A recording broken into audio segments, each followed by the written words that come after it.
Maria Bartiromo has been one of the most conspiratorial China hawks on television. She's always been one of the most unhinged, in my opinion, one of the hardest to listen to, but I mean, that's kind of just more of an aesthetic thing.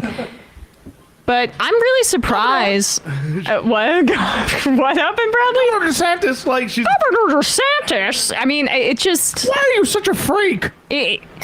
I'm surprised that she survived some of the purge of like some of the most crazies, even over on Fox Business.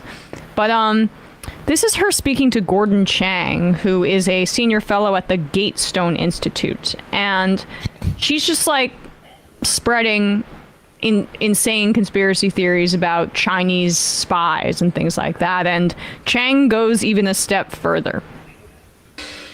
Welcome back. We're back with former House Speaker Newt Gingrich and Gatestone Institute senior fellow Gordon Chang. Gordon, I mentioned the number of apprehensions at the southern border of Chinese nationals. Over the last year, it is up 1,300%. Do you think these people are running from the Communist Party, or are they being directed to come and stay in America until further word? Both. First of all, we're seeing desperate middle-class China. Both. The Gatestone Institute is a think tank known for publishing anti-Muslim articles.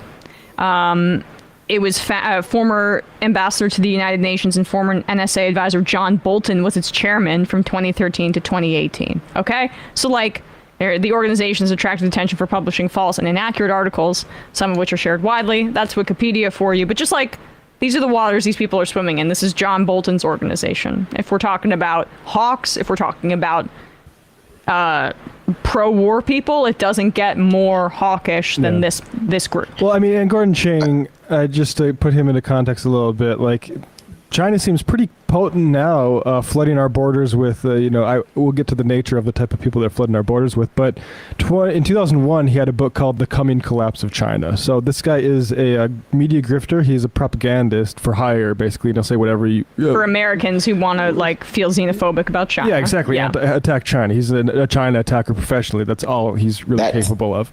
Yeah, that's a lot of really important context, and I'm glad I have it now, because otherwise I would have taken what he's about to say a lot more seriously. So let's continue with the clip. Well said. All right, let's go back like 10 seconds and then keep going. People are running from the Communist Party, or are they being directed to come and stay in America until further word? Both. First of all, we're seeing desperate middle-class Chinese. These are generally not poor people because they can afford to pay $35,000 a head to the Mexican cartels to bring them in. But among them are packs of males of between 5 and 15 who are of military age, not coming with family groups, pretending not to speak English, and engaging in Chinese military rituals like drinking blood. A border section patrol chief said that some of them are known to have Chinese military affiliations. So clearly these are saboteurs coming into America to wage war on the United States on the first day that there is war in Asia. That is just drinking blood? Is that what you just said? Yes. One of the Chinese military rituals is to slaughter an animal, in this case, chickens. Michael Yan, a war correspondent, has seen this. And they drink the blood. And this was done in a hotel in Panama after they crossed the Darien Gap from Colombia. So we know that these are Chinese military coming into our country. Unbelievable. Newt, Newt, weigh in, Newt. Say something else crazy. Say the first crazy thing that comes to your mind. I mean, killing chickens and eating their insides, I mean, that is beyond the pale. Not chickens. Not chickens. I want to talk about the baby soldiers. I want to talk about the baby soldiers. I don't want the baby soldiers to go unaddressed. And I think it's terrible that China is recruiting babies. Well, I guess 5-year-olds is not a baby. I guess I'm old now, so 5 seems like a baby. But, they're recruiting children as young as 5 to cross the border, and they are secret sleeper agents ready to strike the first day that America goes to war with Asia. Hey, I just think that American children are falling too far behind. Yeah. I mean, honestly, we would never direct war propaganda or like pro-military propaganda to children under the age of 18. That's never happened in this country. So the idea that China's doing it is just beyond the pale. And, look, if we can set a principle that we need to shut down any militaries that are drinking blood, we could go to this here, which is U.S. Marines drink Cobra blood during jungle survival war games in Thailand. Like, wow. Probably it is maybe the military context. First of all, not to grant the legitimacy, because this is the same thing as like the people who are doing all the mosques, the terrorists, or not the mosques, the prayer rugs that were found on the southern border, like the Obama administration. Good point. Yeah. Right? Like this is just the new version of that. 13 are working together. Yeah. But what this is also is like old-fashioned blood libel kind of stuff like that. I mean, it's not about babies, it's about chickens. I thought he was going there. But they like to invoke that kind of imagery all the time. These people are demons. I mean, and it's also a way to connect it to Great Replacement stuff, where they're flooding the zone on behalf of the globalists, the Jews, whatever. China's in concert with them. I mean, none of it makes sense, but if you're a total bigot and you're a scaredy cat afraid of the world, then it does make sense to you, I guess.